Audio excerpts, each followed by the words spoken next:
This guy's like the Terminator. Ladies and gentlemen, brace yourselves. Today, we revisit an action film so unapologetically wild, it makes Michael Bay look like an indie filmmaker.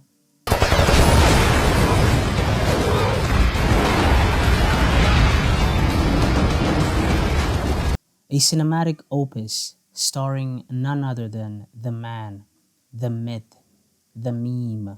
Are you a supporter of the Marine Corps? Yes, absolutely. Good. Absolutely. Great, because a former decorated member of the United States Marine Corps needs your support. And his name is John Cena! He's gonna get in the ring and... Yes, this is The Marine, a film that takes patriotism and cranks it up to 11 with bonus explosions.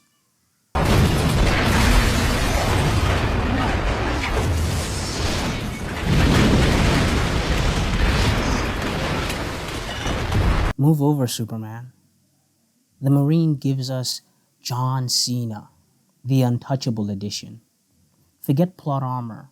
Cena's character has plot artillery. He takes on car chases, armed criminals, and literal fireballs without even breaking a sweat. A man so unstoppable, he's essentially the human embodiment of "you can't see me," because apparently danger literally can't touch him.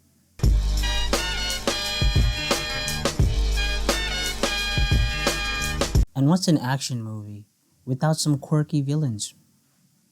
The Marine delivers with the most unintentionally hilarious bad guys ever. A crew whose master plan seems to revolve around doing crime while shouting at each other. If they spent half the time plotting as they did bickering, they might have been mildly effective. But here's the real kicker. Watching this movie now, you can almost see shades of Cena's current heel turn. Back then, he was the invincible hero everybody cheered for. Now, he's flipping the script and embracing his dark side. Could this movie secretly have been his villain origin story all along?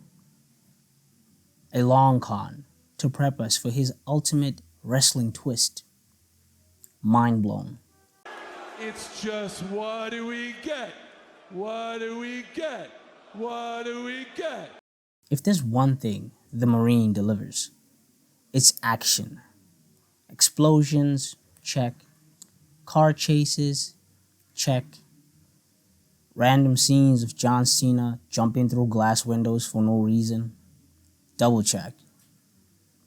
It's almost poetic, like a symphony, but instead of music, you get fireballs and slow motion punches to the face. But what truly makes this movie a masterpiece is its sheer unfiltered absurdity. The cheesy one-liners, the hilarious, improbable stunts, the complete disregard for physics. It's a comedy masquerading as an action film, and for that alone, it deserves a standing ovation. In the end, The Marine isn't just a movie. It's a time capsule of peak 2000s action cinema, a glorious, over-the-top spectacle that's as ridiculous as it is entertaining. And as John Cena turns heel, this film stands as a reminder of his heroic roots before he decided to embrace the dark side. Like and subscribe for more totally serious cinematic analysis. Until next time. And remember, thank you for giving me your time today. Peace. 早上好，中国！现在我有冰淇淋。